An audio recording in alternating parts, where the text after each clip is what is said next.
चलो बेटा, मैं आपको क्वेश्चन नंबर सॉल्व करवा रहा हूँ बेटा 5 और पेज नंबर है 162। चले बेटा, ध्यान से देखो बेटा। इधर सबसे पहले वो कह रहे हैं mister Abdul Rahim was appointed in a factory 1st January 2010 in the pay scale of rupees 12,000। यानी कि उसकी जो ज्वाइनिंग हुई है वो 12,000 रुपए पे हुई है। ठीक है बेटा,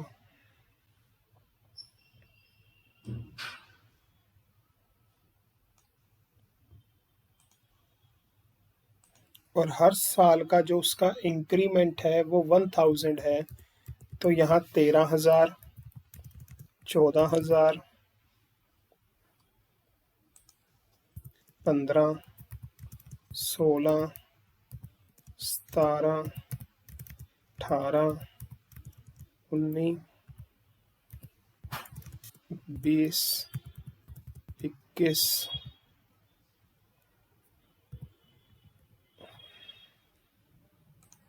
22 और 23, 12, 13, 14, 15, 16, 17, 18, 19, 20, 21, 22, 23। ठीक है बेटा, अब ये देखते हैं कि हमने उसकी कौन से पीरियड की निकालनी है। पढ़ते हैं। ऑन 1 सितंबर 2019 वो उसे हटा दिया गया सर्विस से, रिट्रेंचमेंट कर दी गई, उसे सर्विस से क्या कर दिया गया, हटा दिया गया।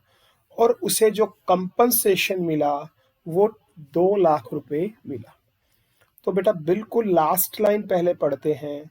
जो उसकी सैलरी है वो first day of the next month due होती है। First day of the next month होगी। तो इसके लिए आप सबने पता ही होगा कि हम कौन सा पीरियड लेते थे। मार्च 19 टू फेब 2020। तो वो रिटायर कब हो रहा है या जो भी उसे जॉब से कब हटाया जा रहा है, जो उसकी जॉब से उसको हटा रहे हैं हम 1 सितंबर 2019 को उसको हमने वहां से हटा दिया जॉब से। तो जो बेटा वो सैलरी तो लेगा 1 सितंबर 2019 को उसे जॉब से हटा रहे हैं। हमने जो सैलरी लेनी है वो मार्च 19 से फरवरी 20 तक की लेनी है। तो जिस दिन उसे हटाया है मार्च 2019 से 1 सितंबर 2019 यहाँ तक की तो मुझे उसकी सैलरी लेनी ही है। तो गिने मार्च, अप्रैल, मई, जून, जुलाई, अगस्त, सितंबर तो 1 ही तारीख को रिटायर ही हो गया। तो 6 महीने हो गए अगस्त तक। तो उसकी 6 महीने की हम क्या लेंगे, सैलरी लेंगे। क्लियर। तो देखें कौन सी टेबल सिलेक्ट होगी। ये वाली देखो बेटा, 19 में तो उसकी सैलरी कितनी चल रही है, 21,000 ही चल रही है बेटा। देखो यहाँ पे तो सितंबर 19 तक उसे कितने मिलेंगे, 21,000 और इनटू क्या कर देंगे 6। तो ये इक्वल टू में आ जाएगा हमारा 1,26,000। तो जो हमारी बेसिक कह लो या जो भी कह लो उसकी जो सैलरी बनेगी जब वो जो भी उसे हटाया गया है या रिटायर किया गया है तब तक बनेगी 1,26,000। तो एक बनेगी। बोलो बेटा, यहाँ तक पॉइंट आपको समझ आ गया होगा मेरे ख्याल से। सभी को कुछ पूछना है तो बोलो बेटा यहाँ तक। चले आगे बढ़े। सर हाँ बोलो। सैलरी हम लास्ट 10 मंथ्स की नहीं लेंगे? नहीं, उसकी टोटल सैलरी निकाल रहे हैं ना बेटा। अभी वो तो लेंगे 10 मंथ की तो सारी। वो तो आप जब कैलकुलेशन करेंगे अर्न लीव, ग्रेजुटी, वो सारा जब करेंगे तब 10 मंथ की लेंगे यहाँ पे। ठीक है ना। अभी तो उसका सैलरी कब तक हमारे पास पीरियड क्या है, मार्च 19 से लेके फेब 20 तक का पीरियड है, ठीक है ना। इसमें उसने कुछ टाइम जॉब करी, कुछ टाइम के बाद वो रिटायर हो गया या उसे हटा दिया गया, तो जितने टाइम उसने जॉब करी है उसकी तो सैलरी हम टैक्सेबल करेंगे ही ना। तो उसने 6 महीने जॉब करी है अभी तक, तो उसकी हमने क्या ले ली, सैलरी ले ली उसकी। कुछ पूछना बेटा और? No sir. क्योंकि अभी जब उसकी ग्रेजुटी या लीव सैलरी वगैरह हम निकालेंगे, तब वो 10 मंथ जो आप कह रहे हो ना, तब उसकी कैलकुलेशन में यूज करेंगे हम। तब हम 10 मंथ की ओके लेंगे, पीछे चले जाएंगे, 20 भी लेंगे, फिर जहां तक जाएगा वो देखेंगे कहाँ तक जाएगा। आगे, कंपनसेशन के उसे कितने रुपए मिल गए, 2 लाख रुपए मिल गए। क्लियर बेटा। तो उसकी ज्वाइनिंग कब हुई थी, देखो 1 जनवरी 2010 को हुई थी, और वो रिटायर कब हुआ, 1 सितंबर 2019 को वो क्या हो गया, रिटायर हो गया। चलो जी, अब हम यहाँ पे एक नया टॉपिक देख रहे हैं, कंपनसेशन कैसे निकालेंगे उसका।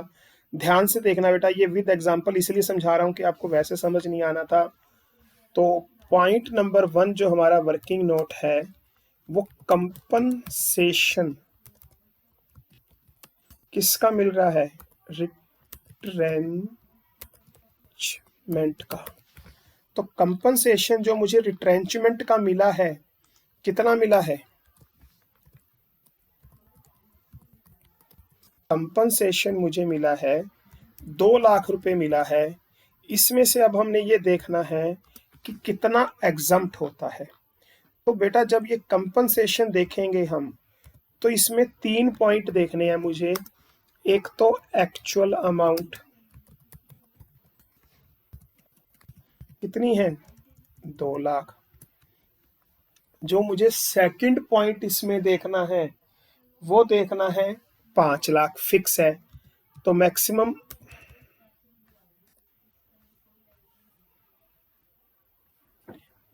कितना हो सकता है, सर हाँ जी, ये सैलरी 5 मंथ की नहीं आएगी? कैसे बताओ। ये अच्छा मार्च की लिएगा, ठीक है। हाँ मार्च लिया बेटा। मैक्सिमम अमाउंट हम लेंगे 5 लाख, जो हमेशा आती है इसमें। थर्ड पॉइंट याद रखना, मैं कौन सा टॉपिक समझा रहा हूँ, रिट्रेंचमेंट। रिट्रेंचमेंट मतलब होता है छटनी, हटा देना उसे। उसे जॉब से 1 सितंबर 2019 को हटा दिया गया, तो 1 सितंबर 2019 तक उसने कितनी सैलरी रिसीव करी, 1,26,000, वो हमने सीधी दिखा दी। कंपनसेशन उसे कितना मिल रहा है, 2 लाख। अब हमने ये देखना है कि कंपनसेशन में से कितना उसका एग्जम्प्ट होता है। तो इसके लिए 3 में से मिनिमम अमाउंट ढूंढेंगे। तो एक्चुअल अमाउंट में कोई प्रॉब्लम नहीं है, मैक्सिमम अमाउंट 5 लाख वो हमें पता ही है। थर्ड पॉइंट हमेशा कैलकुलेट करना पड़ता है, वो देखते हैं, 1/2 of average of 3 month salary into 1/2 of average of 3 month salary into number of year service. उसने कितने महीने सर्विस, कितने साल उसने सर्विस की, और 1/2 of average of 3 month salary. तो सबसे पहले आप ये देखते हैं कि उसने कितने साल जॉब करी। उसकी ज्वाइनिंग कब थी बेटा, 10 में गिने, एक, यहां पे लिखता जाऊं मैं, देखो 1 2 3 4 5 6 7 8 9। 2019 में वो सितंबर में वो उसको हटा दिया गया, यानी कि कितने मंथ बन गए, ये अपने बन गए 8 मंथ बन गए, क्योंकि सितंबर 1 को तो हटा दिया गया। लो जी, तो उसने 9 साल, देखो यहाँ पे दिख रहा है, 9 साल 8 महीने जॉब करी, ये 6 महीने से ऊपर का पीरियड है, तो इसलिए यहाँ पे कितने मंथ ले लेंगे? 10। तो नंबर ऑफ ईयर सर्विस की जगह मैंने अब क्या लिख दिया? 10 लिख दिया। पॉइंट पहला क्लियर हो गया। कंपनसेशन में से निकालना है, तो एक्चुअल जो अमाउंट है वो कितनी है?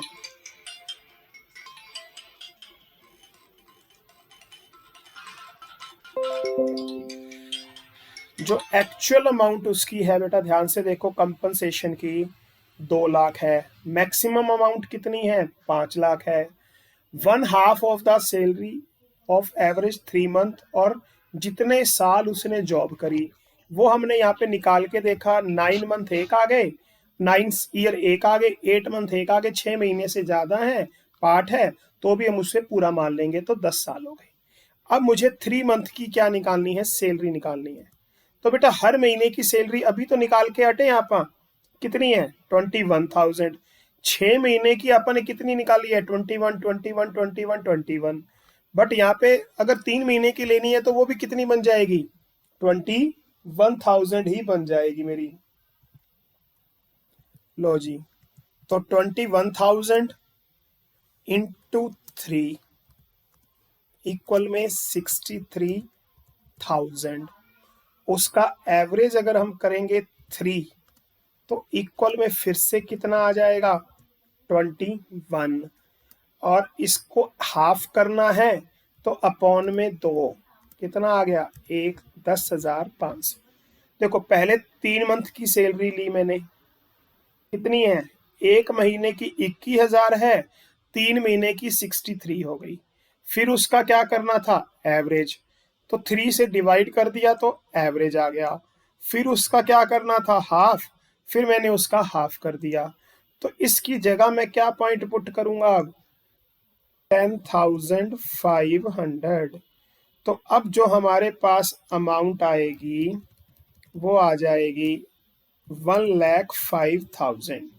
तो कंपनसेशन में से कितनी अमाउंट एग्जम्प्ट होगी?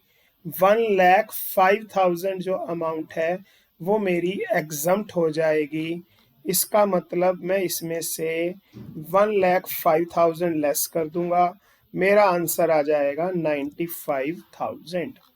तो किसी भी पर्सन को अगर जॉब से निकाला जाता है, रिट्रेंचमेंट किया जाता है, तो उसका कंपनसेशन निकालने का तरीका कैसे निकाला हमने? एग्जम्प्ट अमाउंट का एक्चुअल अमाउंट, मैक्सिमम अमाउंट,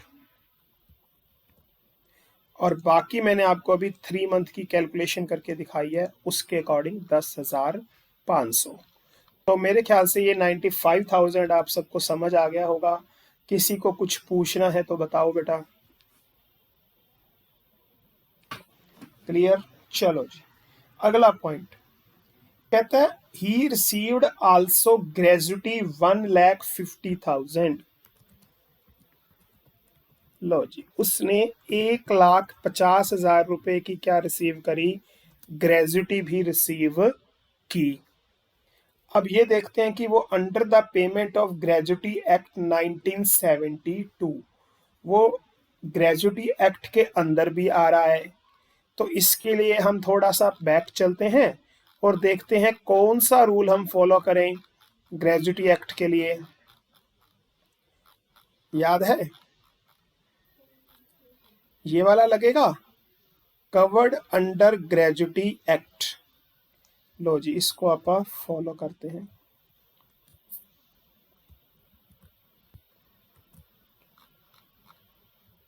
अब ग्रेजुटी एक्ट का रूल लगाते हैं हम।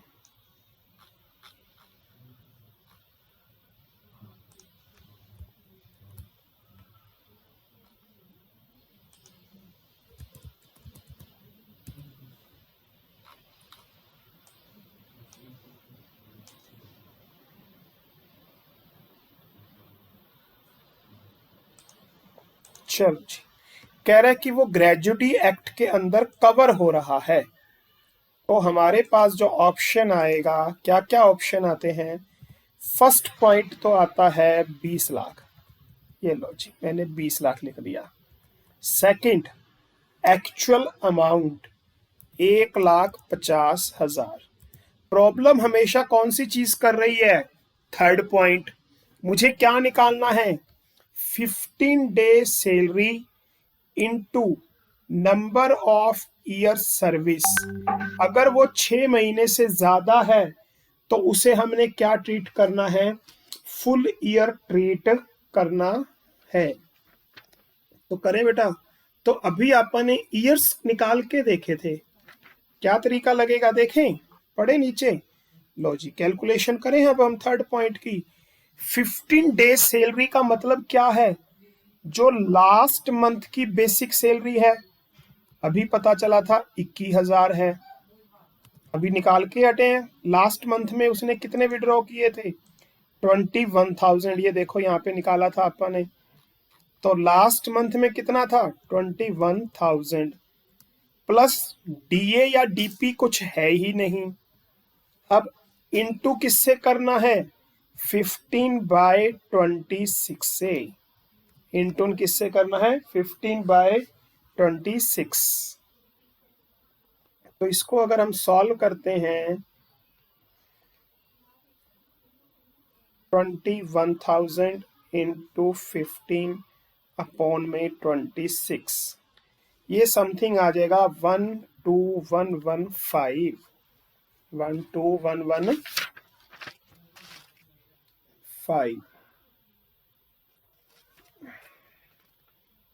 ठीक है बेटा। इसके बाद इसे यहां पुट कर सकते हैं हम। 12,115 नंबर ऑफ ईयर सर्विस कितने हैं बताओ? अभी निकाला था, कंपनसेशन में भी निकाला था। कितने साल निकाले थे? 10 ईयर। तो यहाँ पे भी 10 ईयर थे, तो यहाँ पे कोई बदल थोड़ी जाएंगे उसकी सर्विस के। यहाँ पर भी कितने बनेंगे? 10 ईयर बनेंगे उसके। तो यहाँ पर भी कितना कर देते हैं? 10 ईयर। तो 12,115। तो क्या था बेटा? ग्रेजुटी एक्ट के अंदर वो आ रहा था। पहला पॉइंट, 20 लाख में हमें कोई प्रॉब्लम नहीं है। एक्चुअल अमाउंट 1.5 लाख हमें पता ही है कि उसे 1.5 लाख रुपए मिल रहे हैं। तीसरा पॉइंट हमारे लिए इंपॉर्टेंट था, 15 डे सैलरी। 15 डे सैलरी निकालने का तरीका नीचे लिखा हुआ है कि लास्ट मंथ में उसने जो सैलरी ली है, तो लास्ट 6 महीनों में उसे 21,000 मिल रही है हर महीने। तो लास्ट मंथ में भी कितनी मिली होगी? 21,000। डीए डीपी है ही नहीं, तो 21,000 रह गया इंटू 15/26। तो ये अमाउंट आ गई 12,115 रुपए। 10 ईयर सर्विस के हैं, तो उससे हमने क्या कर दिया? मल्टीप्लाई। तो यहाँ पे हम क्या करें? अब लेस कर दें। तो लेस करेंगे 112,155। ठीक है जी। तो जब ये लेस करेंगे तो ये अमाउंट हमारी क्या आ जाएगी? एग्जम्प्ट अमाउंट आ जाएगी। तो बाकी बची हुई हमारी जो है 28,845 हमारी क्या हो जाएगी? टैक्सेबल हो जाएगी। बोलो बेटा, ग्रेजुटी के बारे में किसी को कुछ भी पूछना है तो बोलो।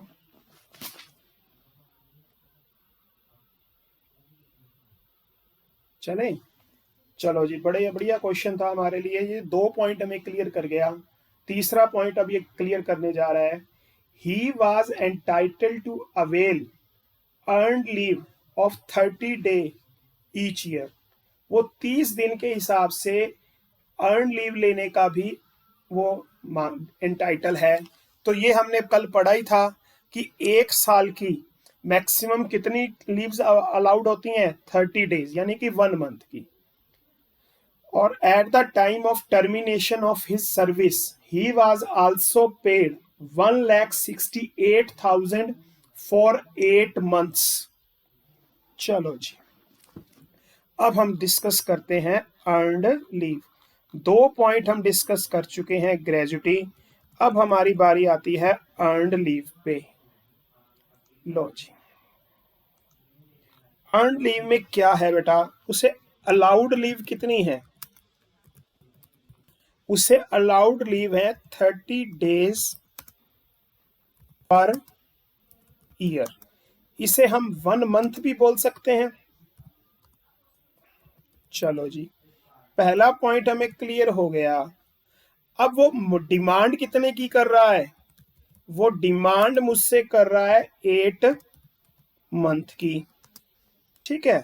उसकी जॉब कितने टाइम तक उसने करी है, वो अभी आप पढ़ ही रहे हैं कि उसने जॉब 10 साल करी है, तो उसकी कितनी बन सकती थी लीव, पॉसिबल थी जो पॉसिबल लीव बन सकती थी वो 10 मंथ की बन सकती थी, जबकि वो डिमांड कितने की कर रहा है, 8 मंथ की, जबकि पॉसिबिलिटी से अकॉर्डिंग वो कितने की ले सकता था, 10 मंथ की।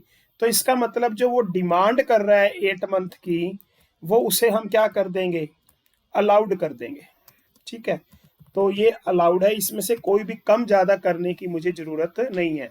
हाँ, वो यहाँ पे कहता है कि 12 मंथ की दे दो, तो हम उसे मैक्सिमम कितने की देते, 10 मंथ की देते, क्योंकि उसकी 10 साल की जॉब है, हर साल की 1 मंथ की अलाउड है, तो 10 महीने की बनी, तो उसे यहाँ पे 10 महीने की अलाउड करते, 2 महीने की उसकी लीव क्या कर देते, रिजेक्ट। बट उसकी पॉसिबल कितने की है, 10 मंथ की, वो डिमांड कितने की कर रहा है, 8 मंथ की, तो 8 मंथ की 8 मंथ हम उसको क्या कर देंगे, अलाउड कर देंगे। अब हम अपने रूल्स लगाते हैं, तो अर्न लीव वाले रूल्स पे चलते हैं, क्या कहना चाहता है वहां पे, देखते हैं क्या था हमारा अर्न लीव का रूल, ये रहा, लीस्ट ऑफ द फॉलोइंग, ये वाला कॉलम उठा लेते हैं हम, लो जी। सर ये अर्निंग के बारे में बता दो कुछ। अर्न लीव वो होती हैं बेटा, जब हम जॉब करते हैं तो कुछ लीव ऐसी होती हैं जो हमारी इकट्ठी होती रहती हैं।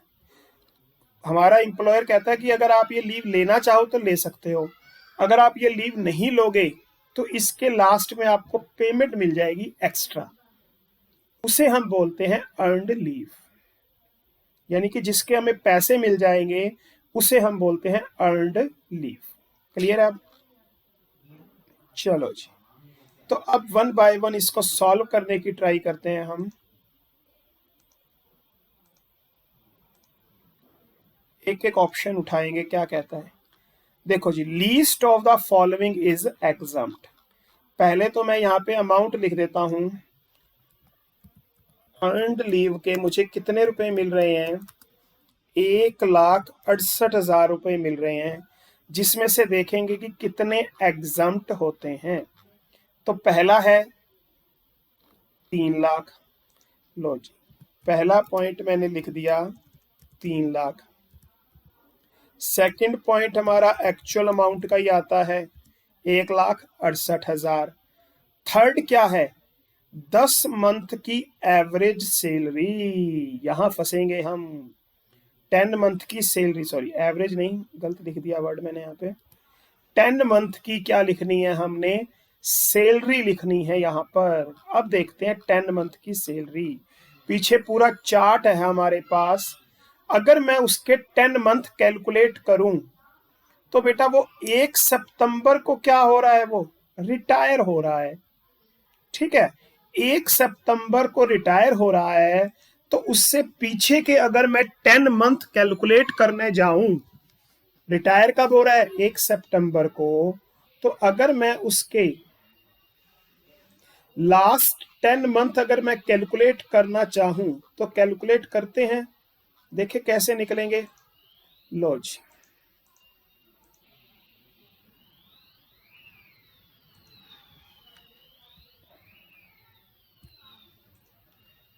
चलो देखें, आप मुझे बताना कहां पे उसके 10 मंथ्स पूरे हो जाएंगे। लो जी, फर्स्ट रिवर्स में चलें तो 1 सितंबर को अगर वो रिटायर हो रहा है तो उसका जो फर्स्ट जो पिछला होगा वो अगस्त 19 होगा। लो जी, उससे पिछला जो सेकंड होगा वो कौन सा होगा, जुलाई 2019 होगा।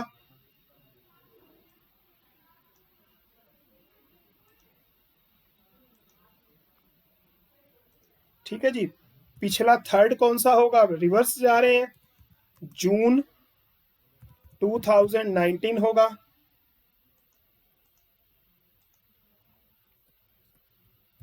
चलो जी, आगे अगर हम फोर्थ की बात करें तो फोर्थ कौन सा होगा, मई 2019 होगा।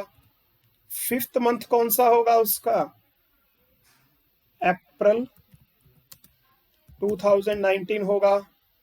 अगर 6th की बात करें तो मार्च 2019 होगा। 7th मंथ की बात करें तो फरवरी 2019 होगा। उसके बाद जनवरी 2019 होगा। फिर 9th मंथ कौन सा होगा? दिसंबर 2018 होगा। और जो 10 मंथ होगा वो होगा नवंबर 2018। तो 1 सितंबर को वो रिटायर हो रहा है। मुझे 10 महीने की सैलरी चाहिए उसकी पीछे की।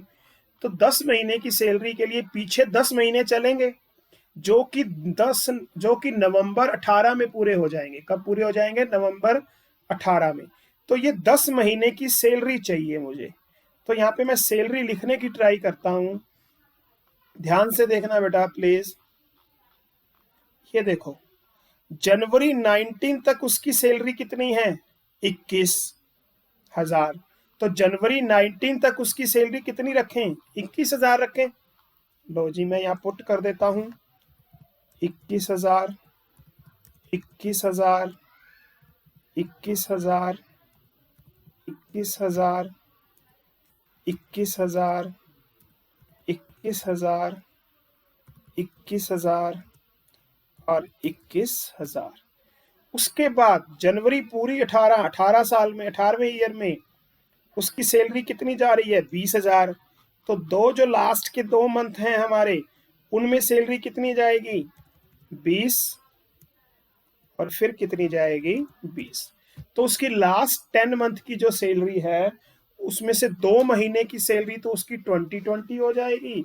बाकी उसकी क्या हो जाएगी? 21, 21, 21, 21 हो जाएगी। तो इन 10 महीनों की सैलरी का जब हम टोटल करेंगे तो ये आ जाएगा 2,08,000। तो ये 2,08,000 इन 10 महीनों की सैलरी का क्या आ गया? उसका टोटल आ गया। तो ये 2,08,000 यहाँ पुट कर दूं मैं। चलो जी, मैंने 3 पॉइंट अपने सॉल्व कर दिए। 4th है average salary into complete year of service, not more than 30 months, यानी कि वही। ठीक है, तो इसके लिए एवरेज सैलरी के लिए लास्ट 10 मंथ की सैलरी का एवरेज लेना है। लास्ट 10 मंथ की सैलरी का एवरेज। 10 मंथ की सैलरी तो मेरे पास पड़ी है, बस इसका क्या लेना है मुझे? एवरेज लेना है। तो कैसे लेंगे? 2,08,000 अपॉन में 10 इक्वल में 20,800। तो यहाँ पे मैं क्या पुट कर दूंगा? 20,800 इंटू किससे करूं? कितने मंथ की सैलरी ऑडिट अलाउड थी? 8 मंथ की। तो इसको किससे मल्टीप्लाई कर देंगे हम? 8 से क्या कर देंगे हम? इसको मल्टीप्लाई कर देंगे। तो ये आंसर आ जाएगा 1,66,400। ठीक है, तो बेटा ध्यान से देखेंगे यहाँ पे, इन चारों में से जो मिनिमम अमाउंट है वो कितनी है? 1,66,400 रुपये मिनिमम अमाउंट है। वो यहाँ पर हम क्या कर देंगे? उसके कंपनसेशन में से लेस कर देंगे।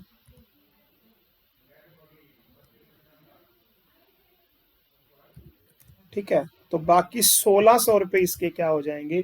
टैक्सेबल हो जाएंगे। अर्न लीव निकालने के लिए मुझे क्या करना पड़ा? कितनी मेहनत करनी पड़ी? इस 3 लाख पे कोई मेहनत नहीं थी, 1,68,000 पे कोई मेहनत नहीं थी। यहाँ पर मुझे 10 महीने की सैलरी लेनी थी। तो सितंबर में रिटायर हुआ तो बैक 10 महीने गए और उनकी सैलरी लिख ली हमने। यहाँ पर मुझे उसका एवरेज चाहिए था, तो मैंने 10 से डिवाइड करके उसका एवरेज ले लिया और 8 से उसको हमने क्या कर दिया? मल्टीप्लाई। मेरे ख्याल से ये पॉइंट समझ आ गया होगा बेटा। किसी को कुछ पूछना है तो बताओ। नेक्स्ट पढ़ते हैं। लो जी, अभी खत्म नहीं हुआ क्वेश्चन। 1 दिसंबर 2019 को उसे 30,000 रुपए में फिर से क्या कर लिया गया? अपॉइंट कर लिया गया। लो जी, उसे दोबारा से क्या मिल गई? जॉब मिल गई। और सैलरी निकालते हैं हम। कब जॉब मिल गई उसे? 1 दिसंबर 2019 में उसे जॉब मिल गई और हम अभी डिस्कस करके हटे हैं कि मुझे उसकी सैलरी कहाँ तक की निकालनी है, फरवरी 20 तक की। तो 1 दिसंबर 19 को अगर उसकी जॉब लग रही है और मुझे उसकी सैलरी कब निकालनी है, 2020 फरवरी तक की निकालनी है, तो 3 मंथ फिर बन गए, दिसंबर, जनवरी और फरवरी। तो 30,000 रुपए में ज्वाइनिंग है, 3 मंथ की सैलरी हो गई, तो 90,000 सैलरी उसने फिर से कमा ली। अब एडवांस सैलरी की बात करते हैं। ये 90,000 पॉइंट समझ आ गया बेटा? उसने कहीं और जॉब ज्वाइन कर ली 1 दिसंबर को, और हमें ये पता है कि पूरा साल कब तक का लेना है, फरवरी तक का, तो 3 महीने की मैंने उसकी सैलरी और ले ली। अब बात करते हैं एडवांस सैलरी लिखा हुआ है, उसने कितने महीने की एडवांस सैलरी ली है बेटा? 4 महीने की। रिसीव कब करी है? फरवरी में। उसने 1 फरवरी को, ध्यान से पॉइंट देखना बेटा, 1 फरवरी को उसने 4 महीने की सैलरी एडवांस ले ली, तो फरवरी की भी हो गई, मार्च की भी हो गई, अप्रैल की भी हो गई और मई की। ये 4 महीनों की सैलरी उसने एडवांस ले ली। कितनी एडवांस ली है? हर महीने कितने मिल रहे हैं उसे? 30 हजार रुपए मिल रहे हैं। उसने 4 महीने की सैलरी क्या ले ली? एडवांस ले ली। बेटा यहाँ पे एक पॉइंट आपसे डिस्कस करना है, इस 30,000 को मैं 4 से मल्टीप्लाई ना करके 3 से करूंगा। क्यों? क्योंकि कभी ऐसा हो सकता है कि 1 महीने की 2 सैलरियां मिल जाएं। ये देखो, फरवरी यहां भी आ रहा है और फरवरी यहां भी आ रहा है, तो ये सैलरी तो एक ही जगह जुड़ेगी ना। तो यहां पर हम कितने से मल्टीप्लाई करेंगे? 3 से, क्योंकि फरवरी की सैलरी तो ऊपर आ गई, क्योंकि उसने क्या कहा है, फरवरी में मिली है। कितने महीने की? 4 महीने की। तो फरवरी, मार्च, अप्रैल, मई, तो फरवरी यहाँ पे हम नहीं लेंगे क्योंकि वो ऊपर आ चुका है। तो यहाँ पे कितने मंथ की सैलरी दिखाएंगे हम उसकी? 3 मंथ की एडवांस सैलरी दिखाएंगे। कितनी? 90,000। मेरे ख्याल से ये पॉइंट आपको क्लियर हो गया होगा बेटा। बोलो, कुछ और पूछना है तो बताओ बेटा यहाँ पे। अब लास्ट पॉइंट आता है, सोच लो इतने, लोन कितने का लिया है बेटा? 20,000। और अप टू 20,000 तक अगर था तो मैंने कहा था कि इसका जो इंटरेस्ट होगा वो क्या होगा? एग्जम्प्ट होगा।